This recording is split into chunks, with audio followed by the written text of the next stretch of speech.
Welcome back to the huddle, my people.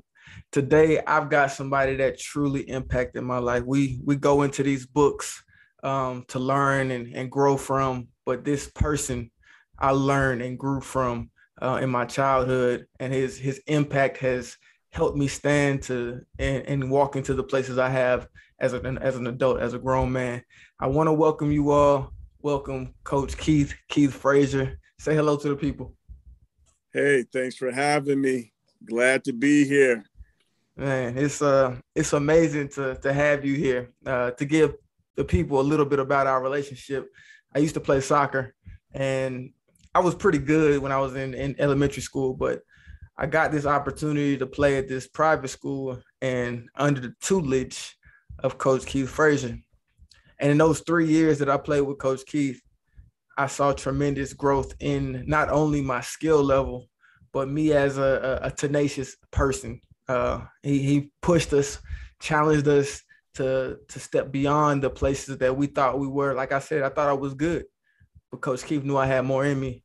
And that's the kind of impact he's had for thousands of kids around Atlanta, probably in Ohio too, Ohio native. Coach Keith,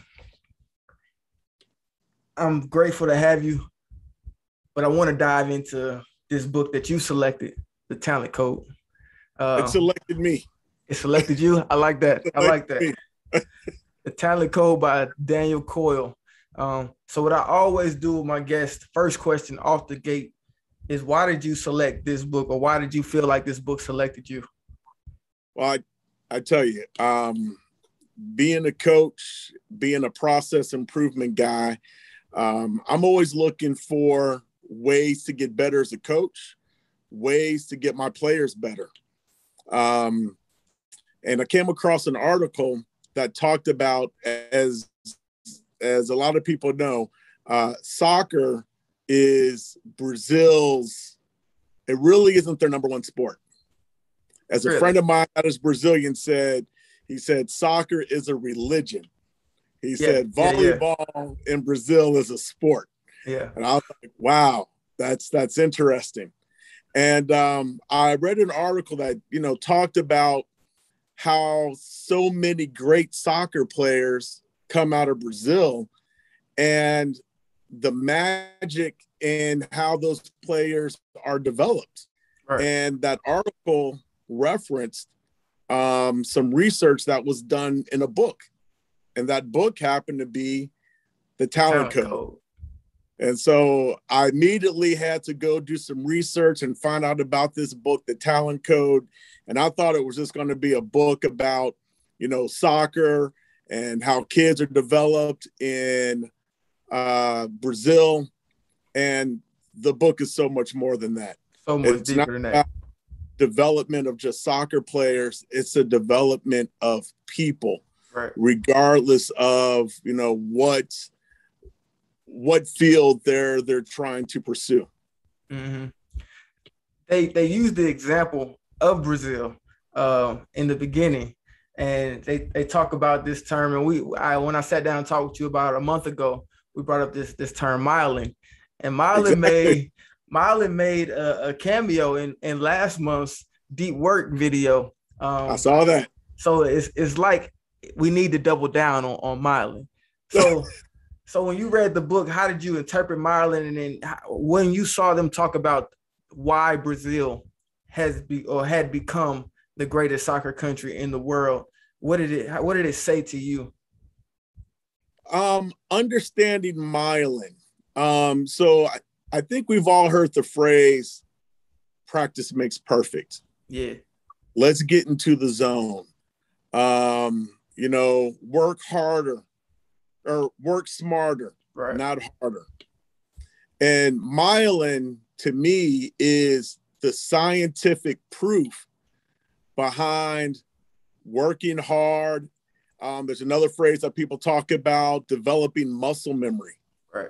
Well, that's what myelin is. Yeah. It's developing that muscle memory by repetition training, doing something over and over again where it becomes second nature. Yeah. Or at least it seems that way. Right. But, Yeah. people talk about, great athletes. Mm-hmm. People talk about great businessmen.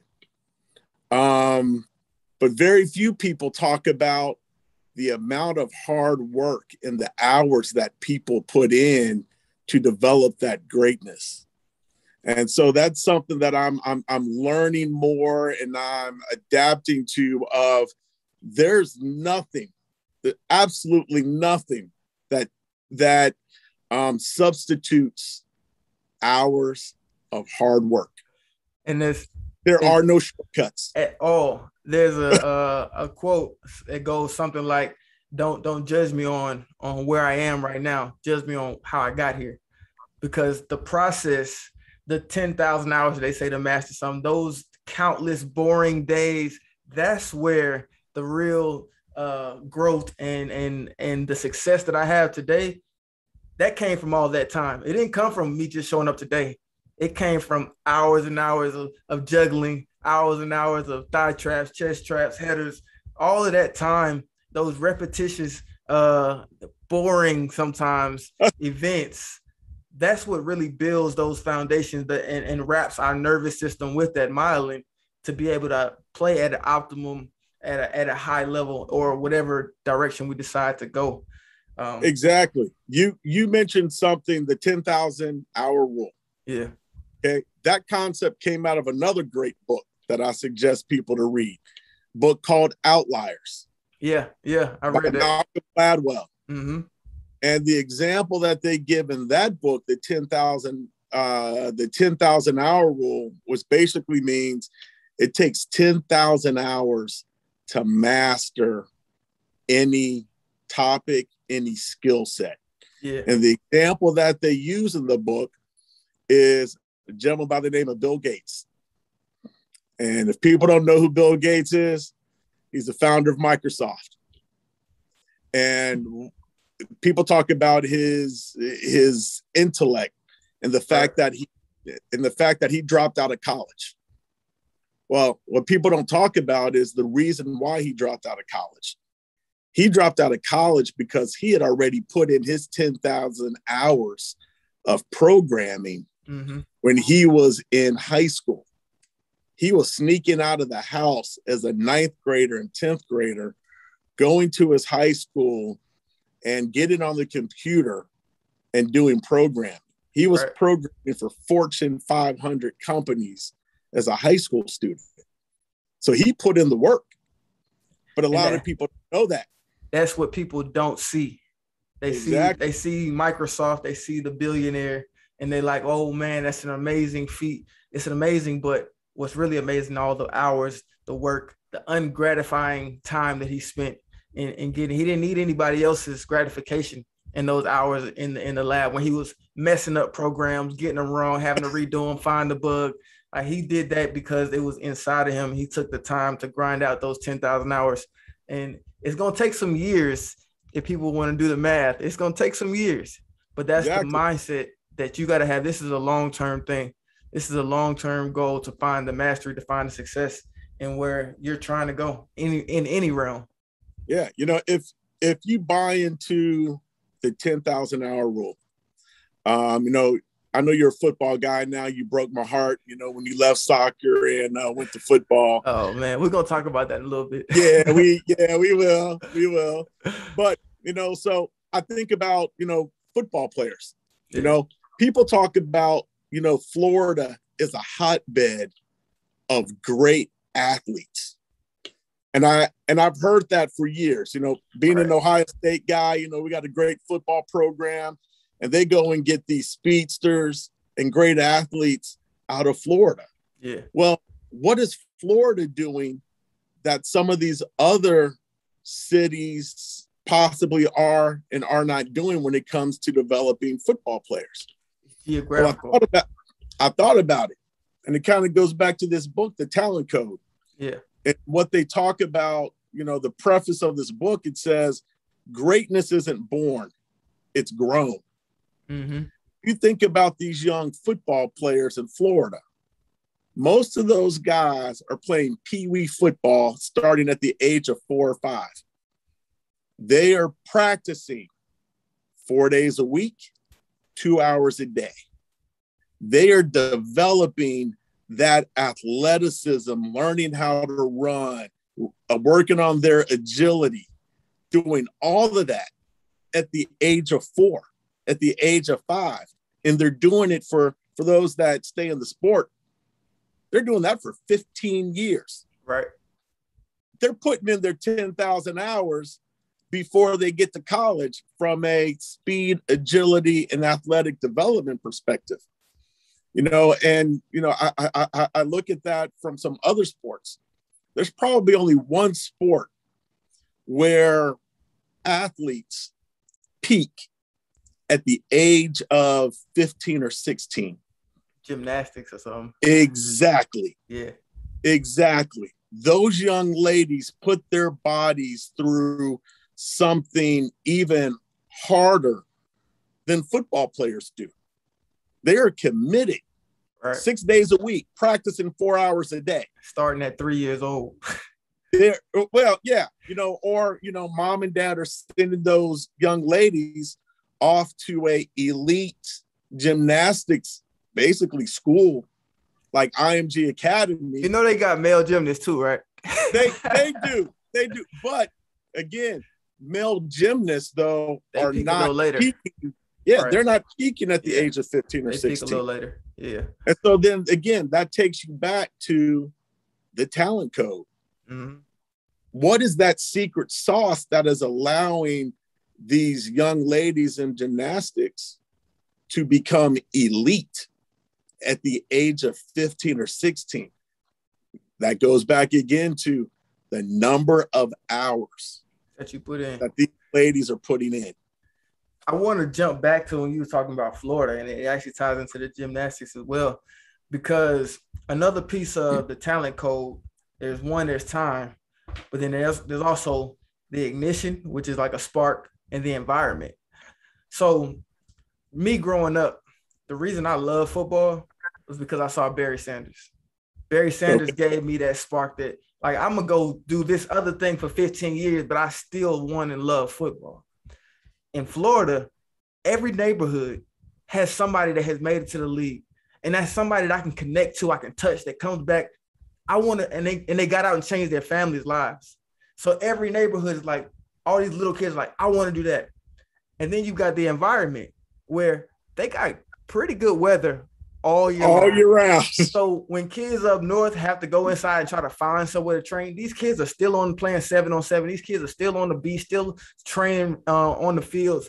And those 10,000 hours of competing and training come a lot quicker when you got space, environment, and that spark to achieve. So by the time they get to high school and college, that's why they have the most kids in D1 programs across the nation from such a small state relative to like other large hard states. Work they put in at an early age. Right.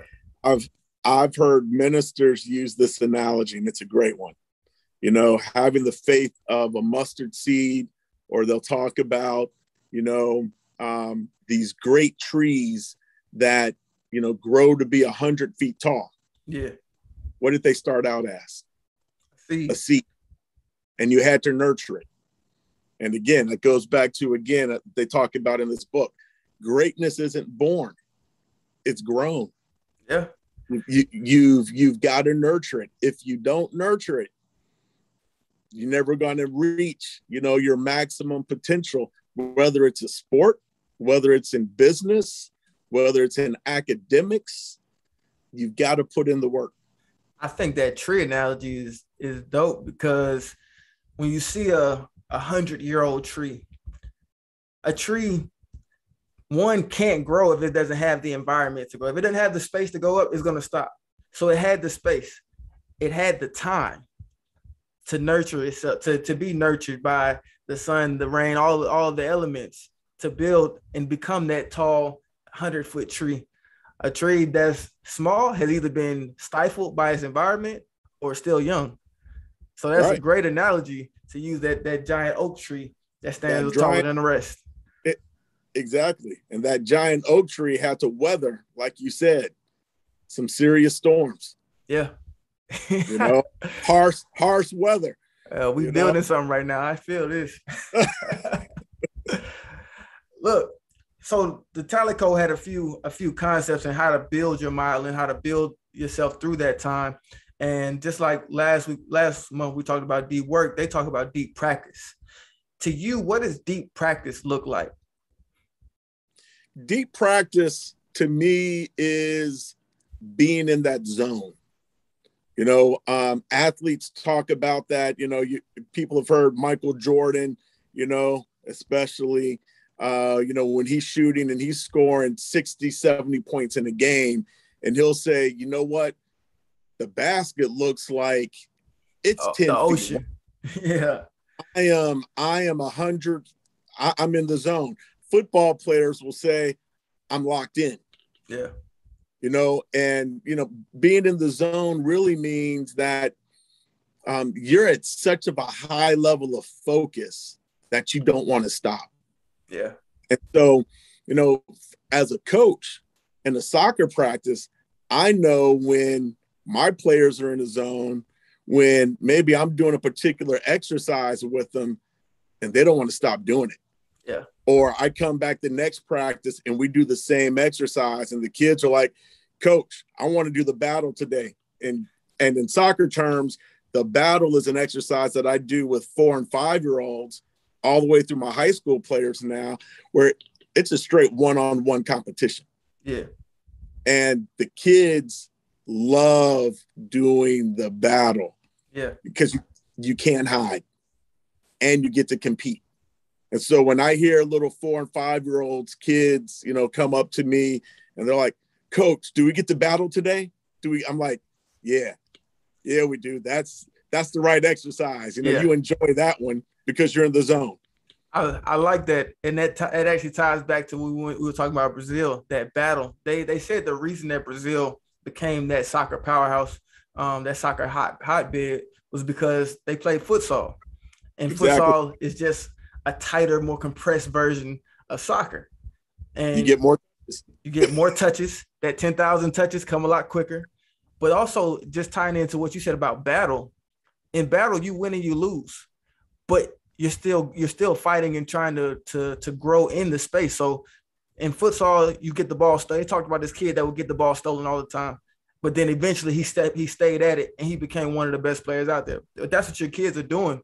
In their tight space, they're battling, building that myelin. Win or lose, they're getting all they can from that space. And to me, that's what that deep practice is. It's like showing up every day, win or lose, and get all you can from that space. I mean, right. you can't stay locked in for 10 hours, but while I got these 2 hours, I'm all the way in, and I'm gonna give everything I got, and I'm gonna take everything I can. And you're getting, you know, there's a thing that, you know, I share with people, and I got this from education. You know, people learn one of 3 ways, and usually their learning style is a combination of all 3 ways. Mm-hmm. 1, you're a visual learner. 2, you're an auditory learner where you listen to people. Yeah. Like people are listening to this podcast. Right. And the 3rd way of learning is kinesthetic, learning by doing. When I teach soccer players, I cover all 3 learning styles because I never know which style is the most dominant one for a particular athlete or player. Yeah. So I cover all 3. But sense. Nothing substitutes, you know, that kinesthetic learning by doing. Getting your hands wet, you know, getting into the dirt, and doing, you know, It's crazy that because as a kid, as a player, you think coach just tells me to do this because I need to do this. But for you to have that thought and the understanding behind the scenes that what I'm doing for this kid is giving them the opportunity to really grasp what I'm trying to teach them, whether it's me telling them, whether it's me showing them, or they're listening or watching somebody else do it. You're thinking through all of that, but as a kid, I'm just like, coach told me to do it. But that's how, to me, that's that next level of coaching, because that's why I saw so much progression when I was playing for you, is because you understood the gauntlet of what coaching really means. It's not just get the player to the field, it's get him to the field with as much knowledge and as much foundation as you can. Whatever type of learning he needs, I'm gonna offer that to him. I mean, it's dope to me. you nailed it. When you said giving that knowledge to a player or giving that knowledge to an engineer, giving that knowledge to a financial planner or a lawyer, right? One of the highest levels of teaching is when you can transfer your knowledge to someone else and they grasp it. Yeah. And they get it. It's not just put it on the board. Exactly. And so, you may ask the question of, well, what is coaching? To me, coaching is being able to teach. Yeah. Now I can say that, I shared this with you, when I had you as a player. If I look back 30 years ago when I started out as a coach, I didn't know what I was doing. I thought I did. Yeah. I knew how to bark out orders, but did I know how to teach? No, I didn't. There's a reason why teachers go to college and go to school and learn how to teach. There's a reason why football coaches, it takes them years to become a head coach because they're being mentored by someone else and they're learning how to teach. Right. There's a difference between, a coach that's all X's and O's. Well, you know how to win. But that's why they say all great players can't be great coaches. Nope. Michael Jordan can never be a coach. and it's partly, I would believe, because he probably don't want to, but also he doesn't seem to have taken the time to learn how to teach. I can challenge a player all day long, but can I teach them where they take it and are able to execute? Right. Again, that's part of being a quality teacher is knowing, how to take the little steps and have, what I've been taught as a practice progression model. How do you go about developing your players? I'll use basketball as an example. I've seen basketball coaches or parents, I can't call them a coach because they don't know what they're doing and it's obvious. Yeah. They'll get a 5 or 6 year old and try to teach them how to do a jump shot. Why? That 5 or 6 year old doesn't have the upper body strength to even shoot a ball, let alone use any type of technique. They're just throwing it up there, trying to use all the muscles that they have just to get the ball above the rim. They're using terrible form. You're right. So, a coach that knows how to teach basketball and player development, they're going to say, you know what? Why waste time teach them how to shoot at the age of 5 and 6? Let's teach them how to dribble first. And then as their body develops, they get stronger. Now we can start teaching them how to shoot. But does every basketball player need to learn how to dribble? Yes. Every last one of them. And I think I want to add to that is, like, I think about when I tried to play basketball, I always went right because nobody really focused when I was 5, 6, 7, 8 years old on teaching me how to use my other hand. But if you realize that's the stage where they can't really shoot. I mean, they might can give you a layup. Teach them how to be ambidextrous with the ball. So as they grow, they've already got that skill. But they've got the skill and they've got no weakness. Exactly. They can succeed at the next level.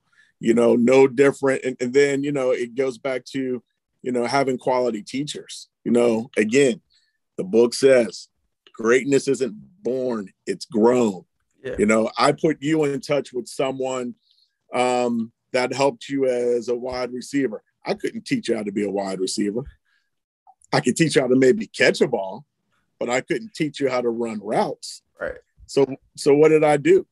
I went to my Rolodex and I found someone, a gentleman by the name of Milt Stiegel, who I taught his kid how to play soccer, and said, Wallace, if you want to be great, you need to go learn from this dude right here. Man, that's the representation of a true coach. Honestly, it's even stepping outside of yourself to find a way that that kid can learn. Some coaches have their strengths, but they understand where their weaknesses are. Even though I wasn't playing soccer anymore, you were still my coach. You were still my leader, my mentor, and you found a way for me to grasp the information I needed, the knowledge, the work that I needed to get to the places I wanted to go. It was beyond the soccer field. It was more of a coaching life in that point. That's why I can't stop saying I thank you. I appreciate you, man. It's deep. I'm telling you. It's a joy to see you literally go from being a boy to a man. And, like we had that experience, about a year ago, where we actually got a chance to work together. Yeah. And you became the coach and the teacher. You were able to use your engineering skill set, your professional skill set to help me with a project that I knew nothing about. And I'm more than willing to humble myself, even if, like they say, game recognizes game. I recognize that this is what you do for a living. Yeah. I don't know anything about construction. So I'll let you do you, and I shut up. And just be there.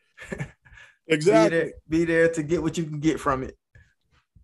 Man, Coach, so I told you about my ignition in football, Barry Sanders. You had a soccer career before you were a coach.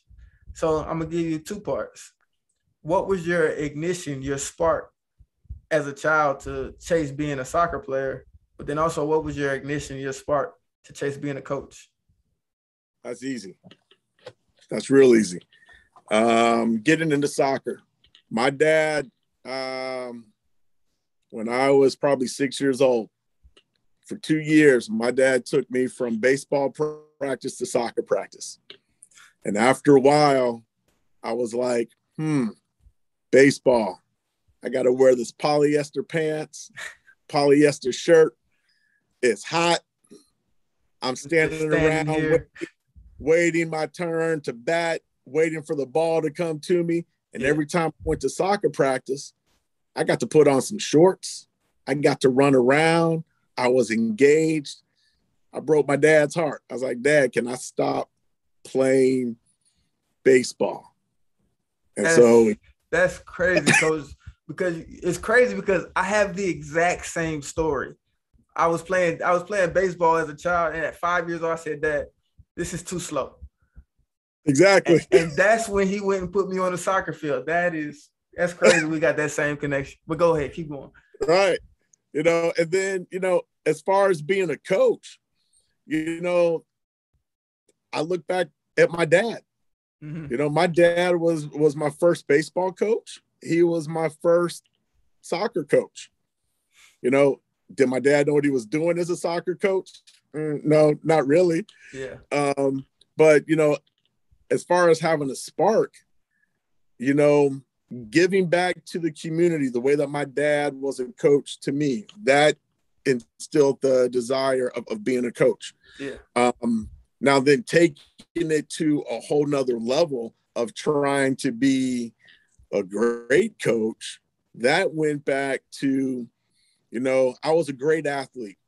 I ran a 4.340. I was about to say, I knew you was about to say it. Yeah. Yeah. But I have to admit, my technical skills in soccer were lacking. Yeah. And that was because I look back, on all my years of playing soccer as a youth, I really didn't have great coaches. I had one great coach, probably my junior year of high school. And I was looking forward to being coached by him my senior year. Yeah. But he quit. And he became the head soccer coach at the University of Cincinnati. So that's a sign of how good of a coach he was. Yeah. If he went from being a high school coach to a college coach, the guy knew what he was doing. Yeah. And then he actually became my mentor years later and got me involved in coaching high school soccer. And then, just from there, it was always a mission of, how can I make soccer players better, because I could have been a really, really, really good soccer player. I had the athleticism, but I didn't have the great coaching coming up.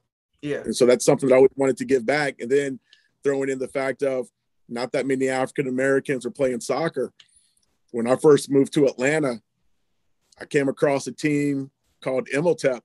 Yeah. And I was coaching a predominantly white team, and I saw Imhotep play, a bunch of all black kids. I was like, that's the team I want to work with. I want to work with these kids. Yeah. I want to give back my love to these, African American kids and teach them how to play this game the right way. And I'll vouch for you did that, because I went from playing rec ball to playing with you all, and we never stepped out of our circle of playing the other black teams in the neighborhoods. But when I started playing with you and we started traveling to Alpharetta, we started traveling to Coweta, we started traveling to these places, Roswell, and we started beating these teams. A bunch of kids, we'd get out the car, you wouldn't think they're supposed to be going to the basketball court or whatever, but we would get out there, and with the knowledge that we were able to take to the field, the tenacity, learning from the battles that we had at practice, we were able to step in spaces and win. And that comes from the coaching that you were able to provide for us. So Thank you again. No, you're welcome. You're welcome. And I'm still learning. Yeah. I'm a life learner when it comes to the sport. If I could show around my office, I've got so many books on coaching and teaching. And again, that's what took me to this book, The Talent Code. Yeah. And seeing the article of, wow, why are these Brazilians so good at this sport? And like you said, it's futsal, but it's not just futsal. It's getting touches on the ball. Right. So I've taken that philosophy, and, you weren't privy to this when, I coached you, but taking that 10,000 hour rule, and, you kind of said, 10,000 touches. Yeah. Well, how can I maximize the number of touches in a 1 hour or an hour and a half practice?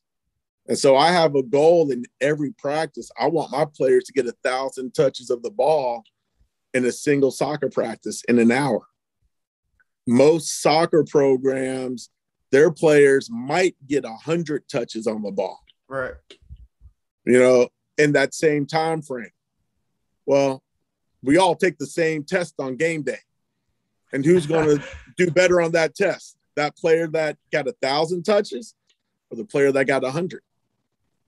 And it's no different than academics. I use that analogy. If 5 kids had to take the same test, same math test on Friday, yeah, but one kid only went to school 1 day a week. Who's gonna? The other 4 kids went to school 5 days a week. Yeah. Which kids are going to do better on that test? 100%. I mean, and to take it to any students that do end up watching this, practice problems at home. Like, do you just do the work in class, or do you go home and spend the extra hours, the extra time, do the extra practice problems to be ready for it? Because that's honestly what I saw. I didn't do that in high school. High school, it was do the homework, go get an A, whatever, we're good. College, exactly. We would spend hours all night long studying practice problems that have nothing to do with the grade. It's just a practice problem.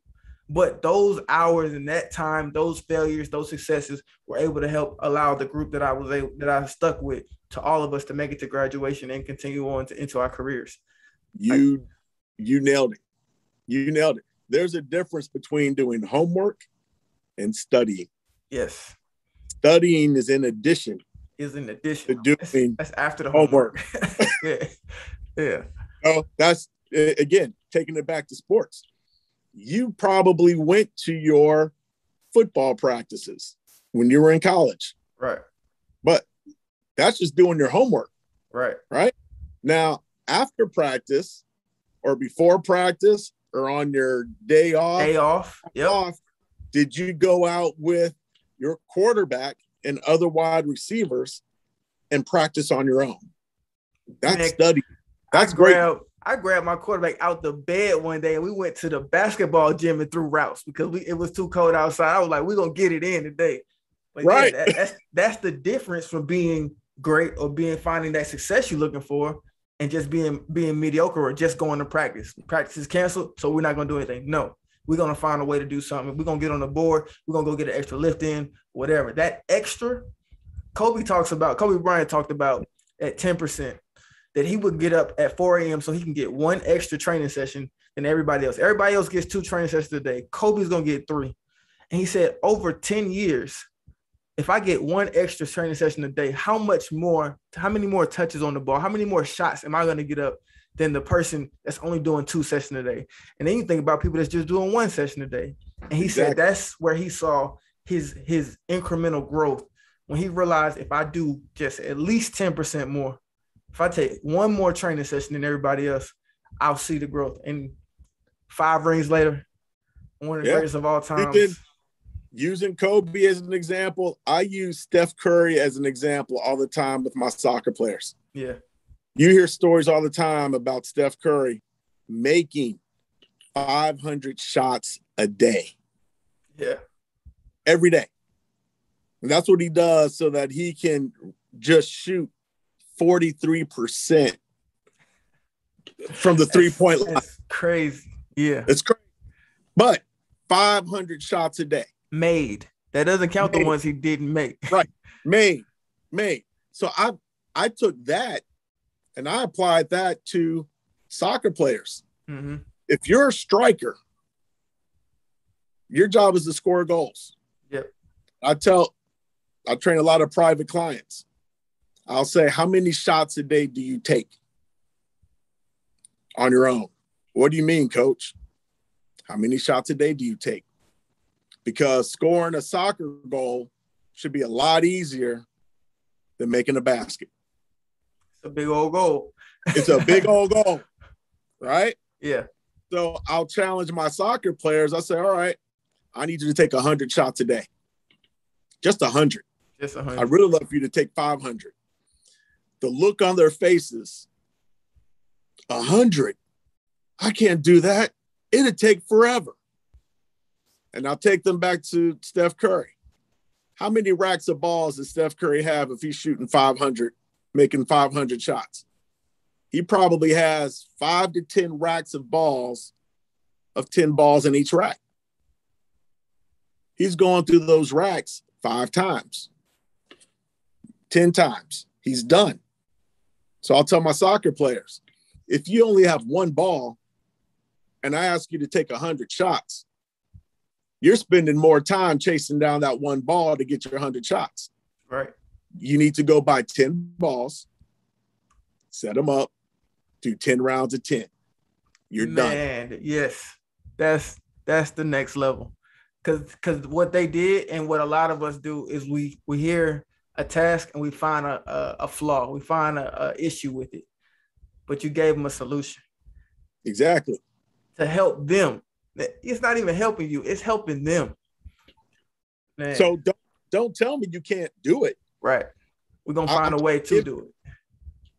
So, again, I tell players, if you're serious about becoming a good soccer player or a great soccer player and your job is to score goals, you need to show up at your next practice with me with 10 soccer balls.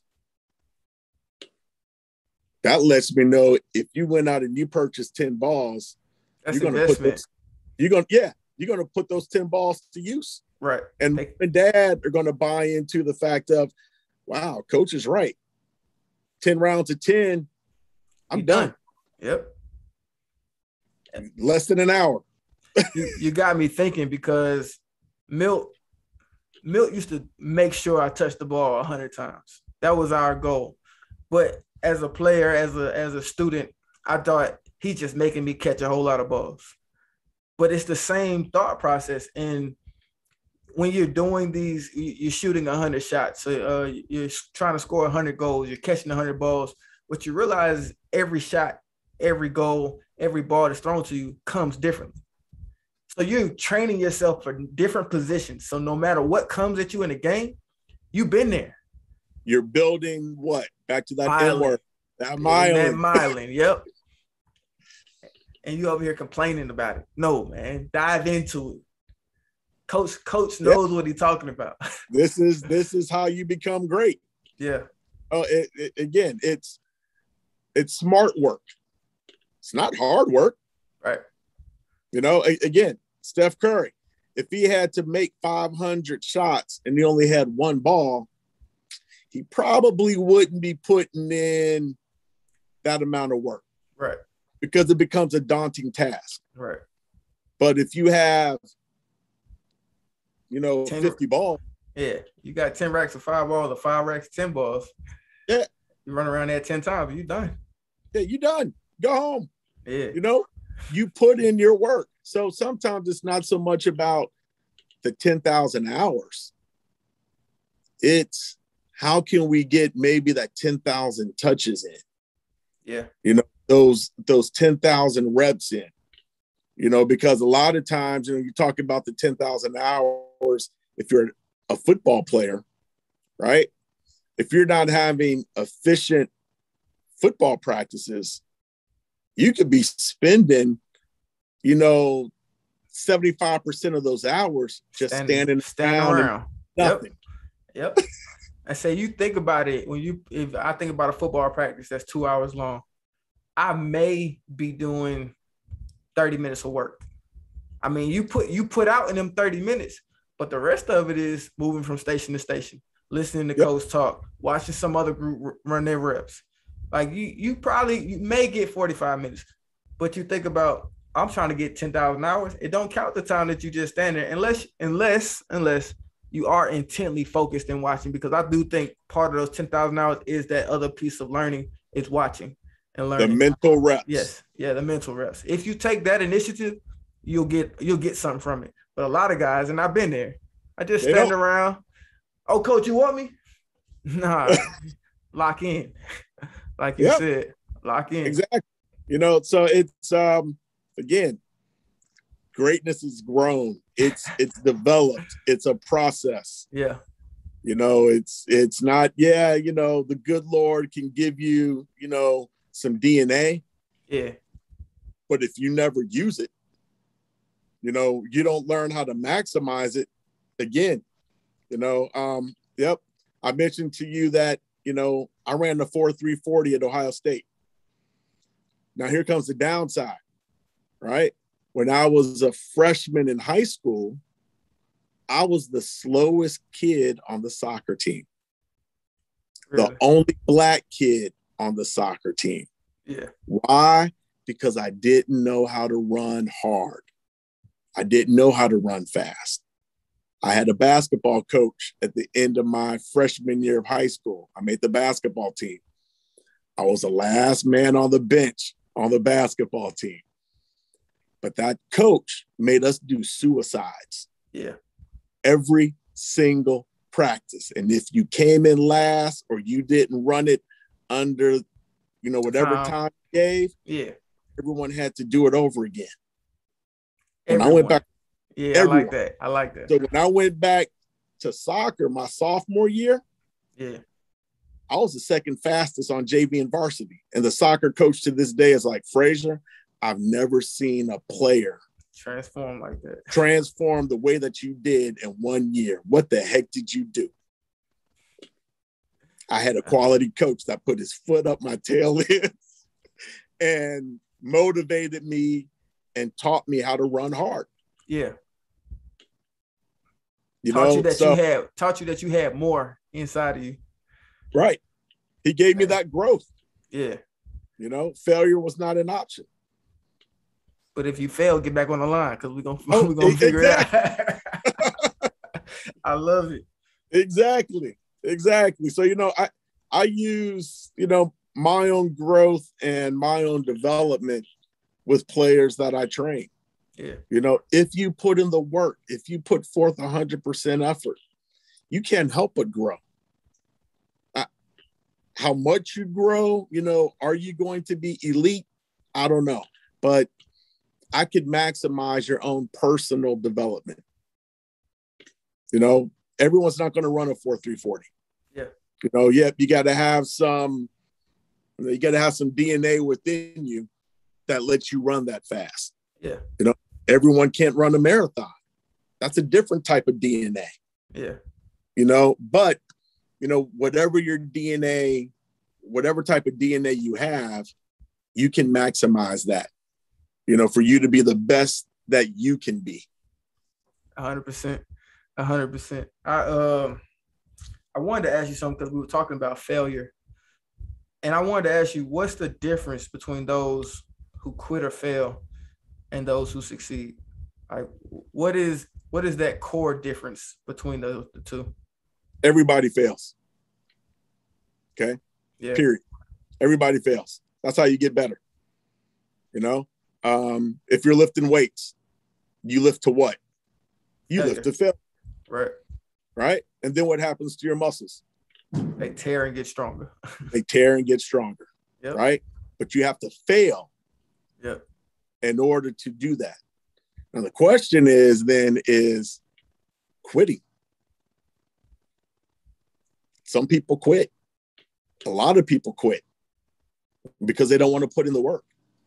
They're afraid of greatness. They're afraid of growing. They're afraid of that pain that you encounter of that the growth. failure. Yeah, right? I was thinking the exact same thing. People are afraid of the pain that it takes, because honestly, you have to make a decision. Because when I first worked out with Milton, first ever time I got out on the field with him, he left me on the field. I could barely walk, and I laid there like, do I want to do this again with my life? It's hot. My legs don't work. My back is done. Do I want to do this again? And we had to make a decision to say yes, and to come back and put it out. Don't hold back, because I know what the pain feels like. Don't hold back from that pain. My mother has this saying called show up and show out.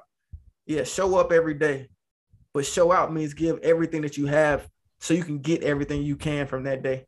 And if you continuously do that, I believe you'll find success. And if you can do it for a long period of time, you'll find the greatness. But you got to be able to make that decision that I'm about to work into this pain. And I know it's coming. Yeah. Yes. But and like you said, it's a decision. You got to have your own personal why. Yeah. Why am I out here doing this? Why am I going through this pain? Mm-hmm. Everyone and everything, you don't want to go through that pain. Not for everything. I don't want to go through I'll use this example. Young kids today, they love playing video games. Sit down ad nauseum, 4 hours, 5 hours playing the video game. I'm not willing to sit down for 3 or 4 hours and go through the pain to be able to play NFL Madden or FIFA 2001 to be great at that. There's no why in it for me. So I'm not going to go through the pain. I would rather quit. I just don't do it, because I would rather put my time and energy and efforts into something else.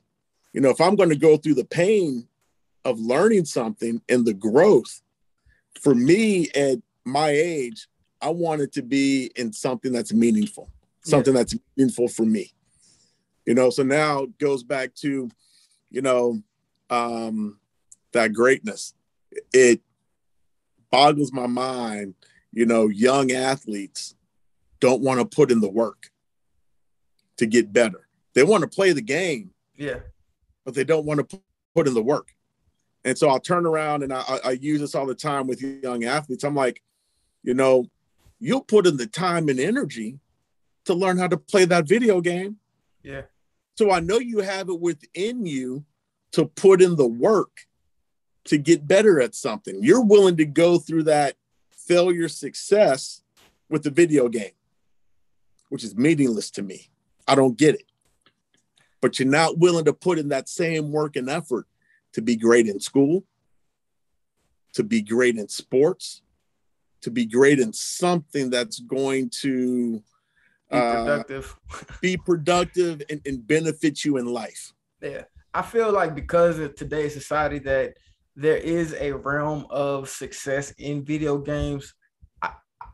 I can see somebody putting in the time, because it's going to take, to be that astronomical video game player, it's going to take 10,000 plus hours of being in a video game. So that leads me to, people need to put their time and energy into things that they're attracted to. So if I can't sit down and play video games for 10 hours because I'm not attracted to it, it's not attracted to my why, like you said. But if it is, and your goal is to be the guy that's making that mid-three, is a guy that made $3.3 million playing a video game last year, 16-year-old. If that's your goal, that's what you want to be, go sit down and play and have that. Put money on the table, though. Yeah. But if you're just playing it to waste the time, find something that you're attracted to put that time and energy into to help you continue to grow on your path. That's my thing. Like, I'm not going to take away, I know video games is a thing now. I got a friend of mine that plays on Twitch to make money, but he's put in so many hours of playing Madden where he can get some profit from it. But if that's your goal, put the time in. But if you just frivolously playing, find something that you're attracted to, progressive, and put the time in so you can build a mileage around that, because that's what's going to help you stand tall and move forward in the life that you end up walking. Exactly. So it's kids can put in that deep practice or deep work into video games, but can you have that same deep practice and deep work and something that's going to benefit you in life? Again, education. Put in that same deep work with that video game with your schoolwork. It'll change your life. That video game, unless you're trying to be Bill Gates and be a programmer, and then one day create your own video game where kids are buying your game, I can't argue with that. Yeah. But like you said, if it's just frivolous, mind-numbing, whatever. Yeah. Don't put your time in that. Don't build your mile in that space. That's not talent. Yeah. That's laziness. I agree. I agree. I want to, and then we're coming to the end, but there's a word that I saw throughout this book that they never really said. It may have came up once or twice, but underneath of the ignition, underneath of the environment, when we talked about somebody growing up in a space where what their talent is promoted in, and underneath of the willingness to continue to put in that time, I saw the word belief. You said your why. So how important do you feel like a person has to have belief either in themselves or the dream? Like, is that a major component, or is it just do it? What does belief in this space mean to you? So now that, to me, having that belief, it's almost like being goal oriented. Mm-hmm. No, you've got to have, like we said, you got to have a why or a reason why you're doing something. Why do you go to school? If there's no end game to it that you've come up with, right, then you're probably not going to be motivated. Now, part of that, I would say, depends on the age. Young kids, they don't know what they want to do. Yeah. So you're going to go to school and you're going to do your homework. Why? Because mom and dad told you to. Mom and dad just became your why. Yeah, I got that belief that I'm going to get my butt whooped. Exactly. No, it's not a belief. That's called a promise. That's a religion. Right. That's right. But at some point in time, as you get older, and I don't know, it's different for each person. Maybe it's, when you're the 6th grade, 7th grade, 8th grade, whatever, you've got to have your own personal why. You've got to develop that. For those people that aren't successful in school, that don't take it seriously, you're forcing me to think about it. I would say the reason why those people aren't successful is because they don't have a why. they don't see the long-term benefit Right. of, getting an education or buying into the process of becoming a great student. I was a late bloomer in that arena. I didn't have a why when I was in high school to make me want to put forth, the effort of being a great student. Mm-hmm. Luckily, when I got to my senior year of high school, that's when the bright light went on. It's like, uh-oh, what do I do next? Right. And it forces you to think about it. And you're like, ooh, really, you got three options. The military, go to work, Go to school, go to college. Yeah. Those are your three options. Because mom and dad aren't going to let you sit at home and do nothing. Not at all. They're going to create a why for you. And so then, it was a late process, for me of developing that why for college. But, once I had that why and I had that self-motivation, mom and dad didn't have to tell me how to study, when to study. I was in college doing it on my own. I was self-motivated. Yeah. I couldn't say that about a lot of my college roommates. They were flunking out. So part of that is, you've got to develop your own why. And part of it is also, does your why change throughout life? Yeah, it does. Enjoy the process. Go through it. But you got to have a why and a purpose. There's a book, called The Purpose-Driven Life. Mm-hmm. A lot of adults really don't know what their real purpose is. Did I know that I was going to be a full-time soccer coach and instructor when I was in college? Nope. Yeah. I knew it was something that I enjoyed doing, so I always did it. But then the opportunity came to, wow, I can actually make a living at doing what I love. And so then, that became my why. Okay, well, I'm going to turn it into a business. I'm going to become the best coach and teacher that I can be. I'm going to impact lives along the way, because sport is not just, the end all and be all. You got to have some education along the way. Right. So that's part of my motivation now is, yes, I want to teach soccer. I want to use soccer as that springboard to deliver that message of education. We got to be great in the classroom if we want to be great on the field. And there's a process that you have to follow for both of them, which goes back to hard work, developing that myelin in the classroom and on the field. You hit the nail on the coffin for me, because I didn't have a why for school. I had in high school or college, honestly, I had a why to play sports. So for me to get on the field, part of that was doing well in the classroom and well enough to continue to play. So I used my why for football and soccer to step outside of, I don't like this school stuff, and get what I could from it. Because in order for us, I went to school with a guy that was much better athlete, much better receiver, much better, pretty much everything in the athletic realm than me. But he wasn't able to play college football on the level he wanted to. It was because he didn't allow his why to show him, I need this school stuff. And I've just listened to you. You said why in coaching, but also I transferred into business. So I know if I want to coach, I also got to sustain my family and sustain my what I'm doing as a coach.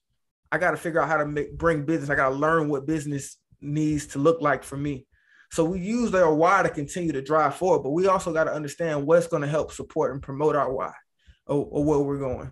Because I could have just been an athlete. I could have went to A&T and just tried to be a football player and not paid attention to my grades, but then I'm end up like a lot of guys I went to school with, flunking out, being kicked out of school because of academics wasn't a part of it. So everybody that listens to this, please grab hold of your why, but also take a look at those auxiliary things around you that are going to help promote you and continue on your journey in your why. Yep. Love it. Again, you got to put in the work. And I like what you said earlier about, when we talked about failure, quitting, and succeeding. Yeah. I love the analogy of everyone fails. Yeah, I love it. You have to fail in order to grow. Period. Yep.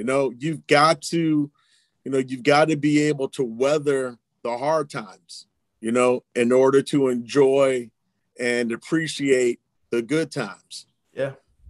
I heard a coach say, about 2020. What happened in 2020? And what's going on now? The pandemic, right? Yeah. A whole bunch of people failed during the pandemic. And what this coach said is, if you're going to be successful during the pandemic, you've got to be able to hit a curveball, because life is going to throw curves to you.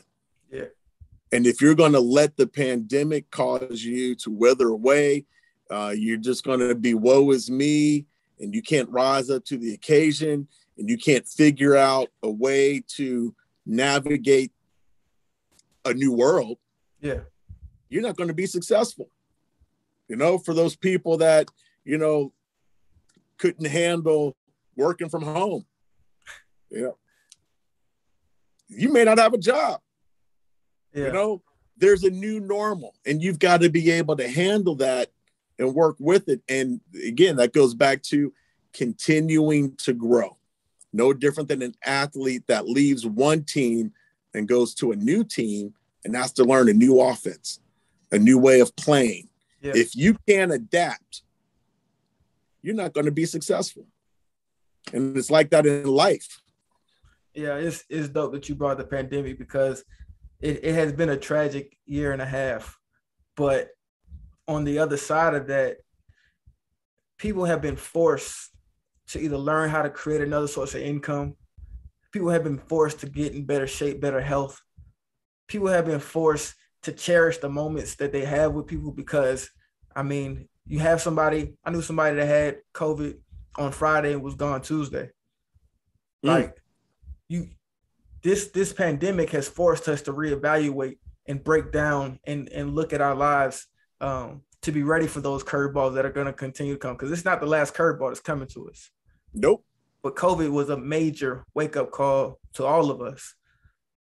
How can we, and that's to the resilient mind, because there have been a lot of people who kind of shut down. But this is the opportunity for us to see ways that we can continue to create revenue, to expand our networks. Because if I get fired from this job, I've created a network where I can go to get this job to continue my cash flow for my home, my mortgage, all these things. It was nice and peachy for a little while, but you get hit in the mouth, like Mike Tyson says, and see what you do. A lot of people, their lives, they were complacent. Agreed. And the pandemic forced a lot of people to make changes, and those changes were for the better. Yep. I use this example. People complain and say, oh, well, people, especially in the restaurant business, fast food workers, they sat at home and didn't want to go to work because they could draw unemployment and make more money, sitting at home, versus that $9.25 an hour they were making at that fast food restaurant. Right. And then you hear a lot of people saying, well, those folks are lazy, they're sitting at home. Well, that's a small percentage of people.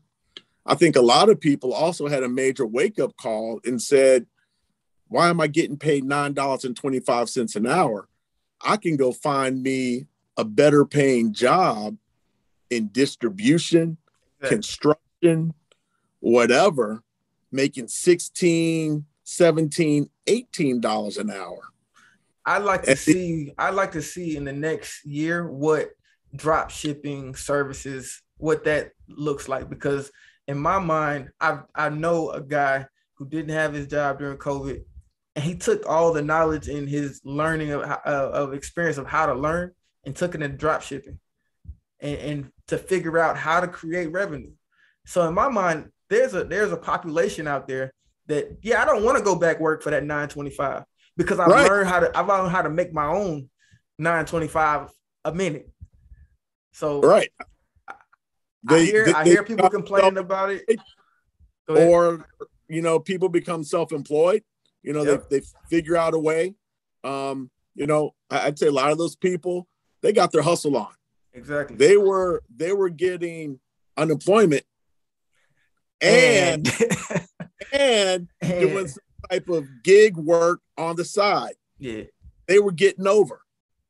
And nothing wrong with that. That's growth. Yep. That's saying, wow, you know what? I better figure out a way to make more money. I can't take the easy way out and go work at McDonald's 40 hours a week. And it's funny that the people that own the businesses that can't get employees back, they're frustrated, but I don't want to come back because of what you were paying me. And I know what you were making off of me. So. Yeah, they need to go through that because basically that was slave labor. Yeah. You're not paying people a living wage, and now you want to complain about it because you got over. Maybe you were that franchise owner for 15, 20 years making mad bank because you're underpaying your employees. Well, you think about that number $9.25, and I think about just a fast food restaurant. If one person comes and buys a $10 meal from your fast food restaurant, that one person just paid for this one employee's salary for an hour. It takes 2 minutes to get your order. So in 2 minutes, you made that person's salary for that hour. And now you're making, you got multiple employees, but just think about a full day, a full week. You're making everything on top of that. Yeah. And you want him to come back and work for something that you make in 2 minutes. Right. That's tough. And so, again, people are growing left and right. It's an interesting world that we're in. People like us constantly looking for opportunities to get better. Yeah. I think that's, if there's one thing that hopefully people that are listening to this podcast, get out of this conversation is you got to put in the work. Mm-hmm. You got to put in the work to be great, no matter what it is. And it's not pretty all the time.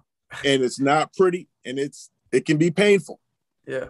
But the other thing is you also got to be willing to listen to your coaches. Yeah. Your coaches come in different shapes, sizes, colors, ages. A coach, a teacher just isn't for sports. It could be what you wanted, if you want to start that new business, go find a coach. Find someone that's going to help you get better. Yeah. So that you can become successful. I'm gonna let us end it on that because that's exactly what this book was about. That's about what this conversation was about. That's the epitome of this relationship. It's a coach offering his knowledge, his time, his experience to someone to help grow them in their journey. So again, I thank you. All right. You've been a great student. I appreciate it, man. I tried to soak up as much as I could. I tried to be SpongeBob. I tried to soak it all in. But I always give my great things coming your way. I know you do. I'm working for it. All right. Look, I always give my guests the last word of anything else you like to say to the people, anything you like to promote, any services. It's your time because I appreciate you.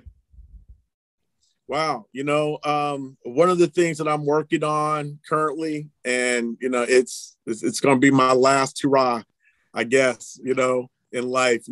I'm working to put together a almost like my version of an IMG Academy, where, kids can come, learn how to play soccer, work on their academics.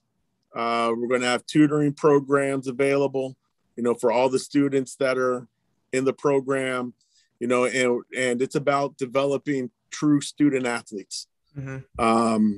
So I'll probably be coming back to you, okay, at some point in time, and anyone that sees this podcast that shares that vision and has a talent of wanting to work with kids, get them better in life, get them better in the classroom, get them better on the soccer field. People talk about on and off the field development. That's what we're about. I don't want to develop just another athlete. Yeah. I want to develop a well-rounded person, that can take a process, follow through, and develop into greatness and whatever greatness means to them. You got a name for that? It is. So it's under my Kid Goals umbrella. We're trying to figure it out right now. Some people want it to be called the Soccer Lab. Yeah. Actually, one of my soccer clients came up with that name because she's like, Keith, we need to get our daughter back into the lab. And I'm like, yeah, what's a lab? Where problems are solved. Yeah. Right. And new skills are created. New things are created. Yeah. So I kind of like that whole lab concept, and we want to develop that truly well-rounded athlete. And I would say, someone like a Milt Stiegel is, kind of that type of person we want. Yeah. Milt was a great athlete. He's a great businessman. He's a great father. He does everything with greatness. And so, we don't want that one-dimensional type person that, we see it in sports all the time. Guys make millions of dollars. And then 3 years when their career is over, they're broke. Right. Because they don't have the education of how to manage their money, how to go into that next level, how to take that hard work that they put into sports and put it into something else. Right. I love it. I love it. Like I said, and I've said it again, thank you. I appreciate you. You were a huge monument. You are a monument in my life. So I appreciate you coming to the huddle. Thanks for having me. All to the people, I hope y'all enjoyed yourselves, and we'll catch y'all next time.